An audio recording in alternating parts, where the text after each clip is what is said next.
Alright, ladies and gentlemen, welcome to Borderlands, the pre-sequel. I wasn't sure when I was going to get around to this, because out of all the Borderlands games, I hear this one is the least good, which is interesting, because this is the first time that all the characters are actually different from one another, and we'll get into more of that once we get into the character creation screen. I did make a character. I have not played this. I've just made test run, as I called her. Just picked a random character and just to see how it worked on the computer. As I said, I've not played the Borderlands pre-sequel because I wanted to wait to record it because, as I said, a lot of people don't like this game. I think it was originally supposed to be a mod for Borderlands 2, and they just expanded the game, which is pretty interesting. So I don't know if it's going to be any good or not. We'll have to wait and see. But for right now, it doesn't look bad. The characters, as I said, are all different, and they look interesting. And the story, as I've seen the first cutscene, I've seen the intro, I've seen like the first few seconds of the first mission, and that's about it. And it seems like an interesting idea, so let's just jump right in. Oh, and copyrighted music, so this is probably gonna be like way quieter than it is for me. So that's usually what happens in Borderlands games. They start off with a copyrighted song. It's a good song, don't get me wrong. Definitely fits the video. Borderlands 1 had the best one. Cage the Elephant, way better. Anyway. There's Lilith. I think this takes place between Borderlands 1 and 2. Got some explaining to do, Tiger. Trained from childhood as an Atlas assassin with over 1,000 successful jobs to your name. Damn near killed my two best men before they brought you in. She said we're her best men. That makes me feel good. There's Brick and Mordecai. Here's how it is, Athena. I'm gonna ask you a single question, and if I don't like your answer, you will die. Aim at the prisoner. Now, I will ask you this only once. Why? That is a long story. After the fall of General Knox, I wandered Pandora as a That's the hired gun. DLC in the first game. One day, I received a job offer from a low-level Hyperion programmer. Come to the moon, it said. Hunt a vault, be a hero. I didn't trust Hyperion, but I was too hungry to pass up a paying job. And what did you find? Violence, insanity, and a hero. Oh shit, look who that is. As I said, this takes place between Borderlands 1 and 2, so this isn't a continuation from Borderlands 2. You may see characters who are more alive than they are in Borderlands 2. Hint, hint, wink, wink, nudge, nudge.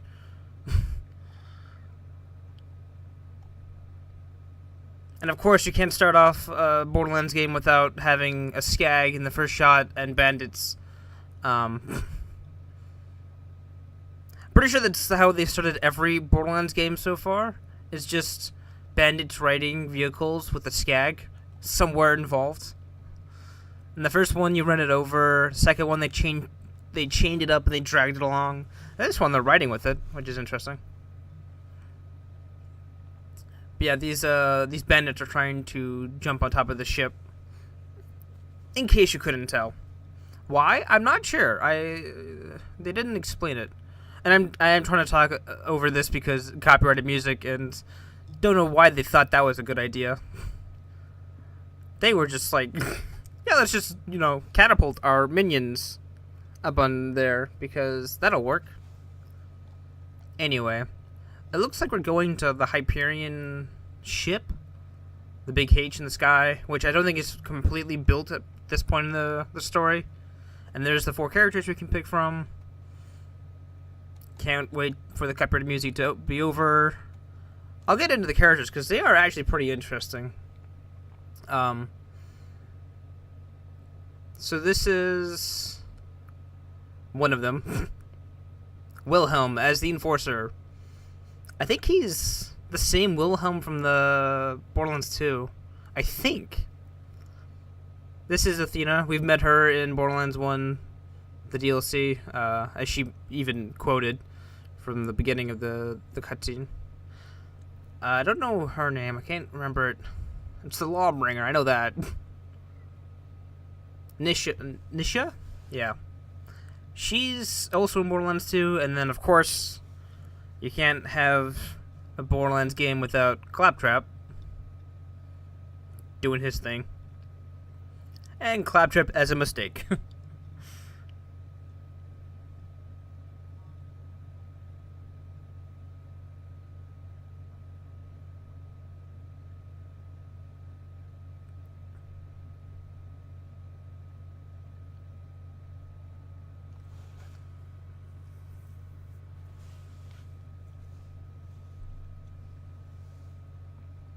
This got real depressing real fast. We're even at the point of hugging Claptrap. Like, that's how depressing we've got. They should all just be dead. But there's still a game to be played, so...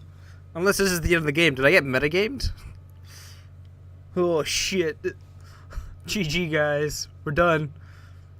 I can see why everyone hated paying money for this.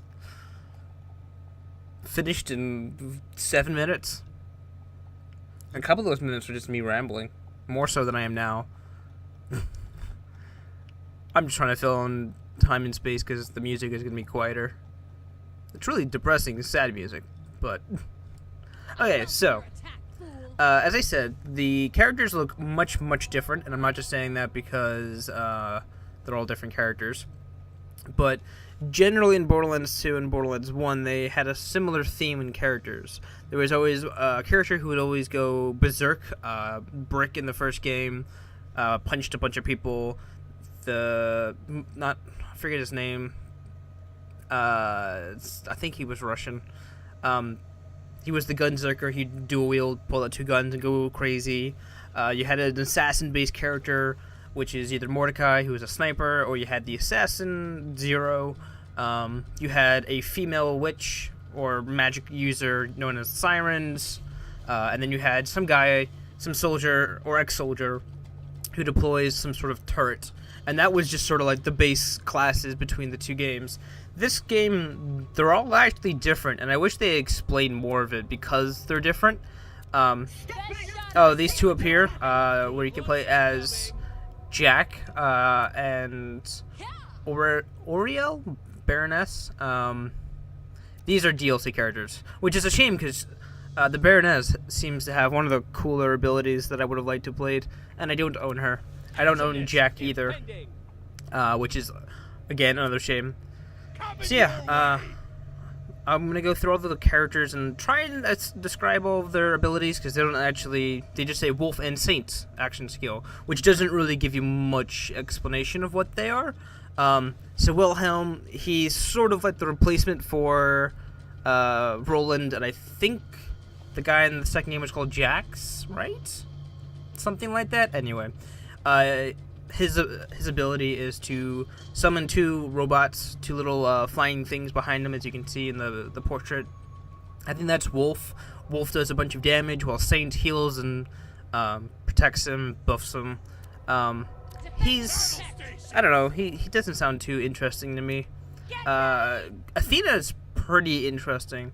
So it's called Kinetic Aspis. As you saw in the cutscene, she threw her shield at someone.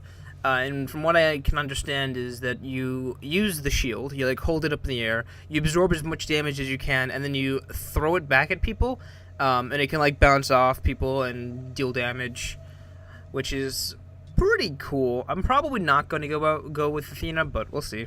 I might. Bring in the law. Nisha, the Lawbringer, her ability, if I remember correctly, she automatically targets people and deals extra damage, fire rate, reload speed, and critical hit, I think. And you could just like spam out with weapons and deal a bunch of damage over time.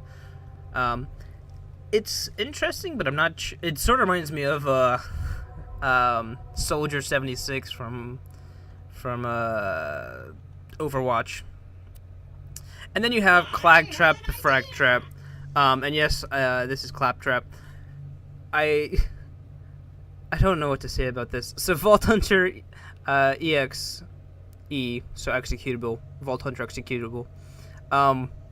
It's a very interesting ability for Claptrap because it'll randomly give you an ability that is best suited for the fight.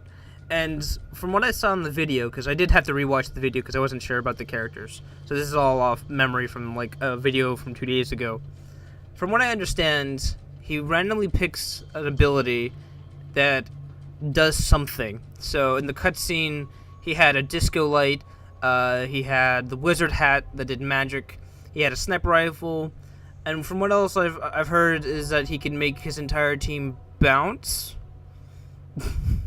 So it's sort of like an RNG character that can do good, but can also fuck up your entire team. And I feel like if I pick that, I just get the worst RNG and hate it.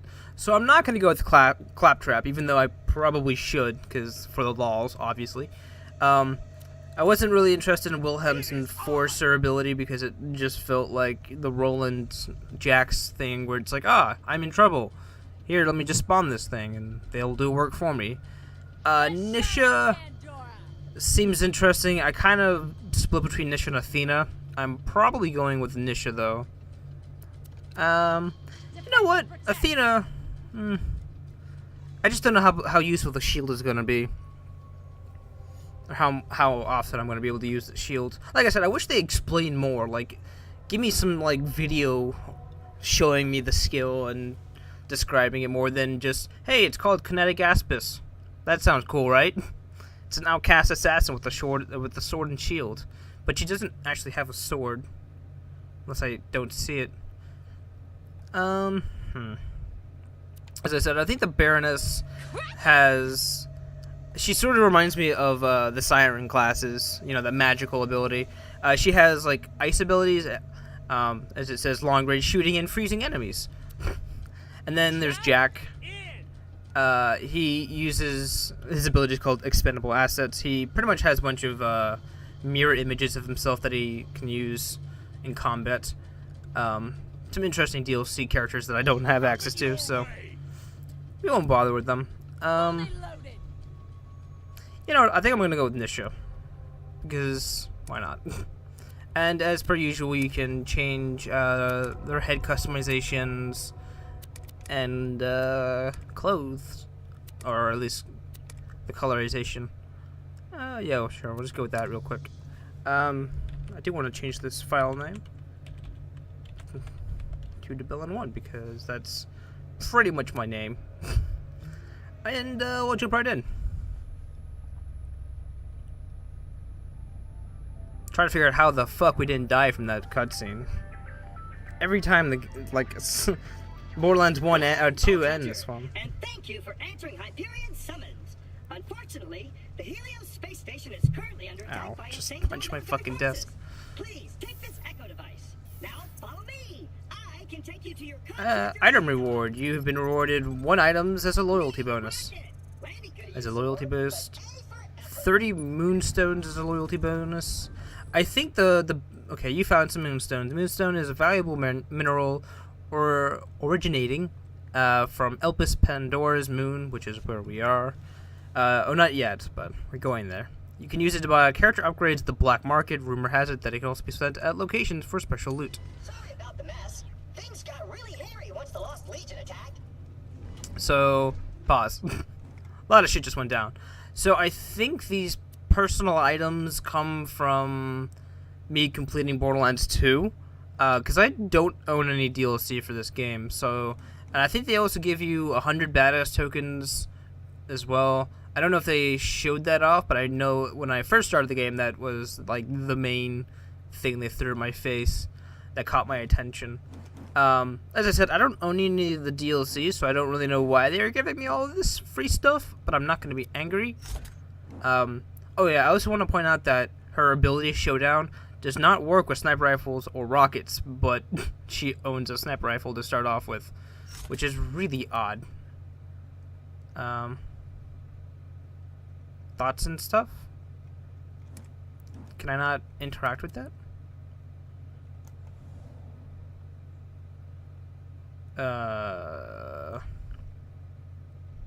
Okay. Interesting.